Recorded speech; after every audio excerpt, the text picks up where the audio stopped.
Je m'appelle Christopher Benny, je suis coach professionnel, je suis consultant en bilan de compétences et je suis formateur en management et leadership.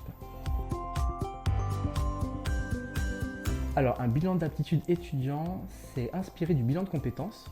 Donc le bilan de compétences, normalement, c'est plutôt en 15 heures ou alors en 24 heures et souvent c'est en deuxième partie de carrière. C'est le moment où on va accompagner une personne lorsqu'elle cherche finalement du sens à sa carrière. Et on s'est dit qu'on allait proposer le bilan d'aptitude étudiant à nos étudiants de manière à ce qu'ils n'attendent pas d'avoir une quarantaine d'années pour se poser les bonnes questions sur leur devenir professionnel.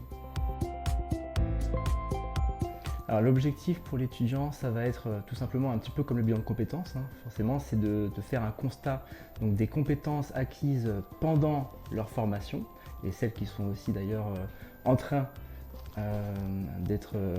qui sont en cours d'acquisition, pour ainsi dire. C'est aussi leur montrer les compétences qu'ils peuvent obtenir dans leur poursuite d'études et constater si c'est bien en cohérence avec le parcours professionnel qu'ils veulent faire.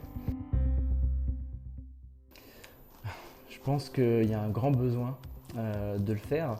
Moi je le vois tous les jours, étant donné que je reçois des personnes justement en deuxième partie de carrière qui se posent des questions sur le sens de leur travail. Beaucoup, on vit en ce moment une crise de sens un peu généralisée et je pense que si on peut éviter à nos étudiants d'attendre justement ce moment-là en deuxième partie de carrière pour se poser ces questions-là, je pense que c'est un vrai bénéfice pour eux. Et puis à côté de ça, ça leur fait vivre aussi un moment, comme on pourrait dire, un moment où ils vont se poser des questions comme le ferait un professionnel aguerri finalement autour des compétences.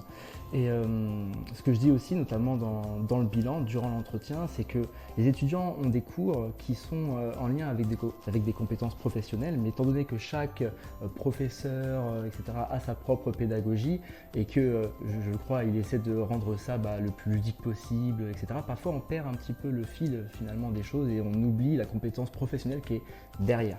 Donc c'est aussi un moment où ils vont conscientiser, donc porter à leur conscience les compétences qu'ils ont et ça les valorise aussi quelque part. Ils se disent mais ah oui en fait tout le chemin que j'ai parcouru ça a de la valeur, parce que souvent on est un peu focus au quotidien et on l'oublie quoi.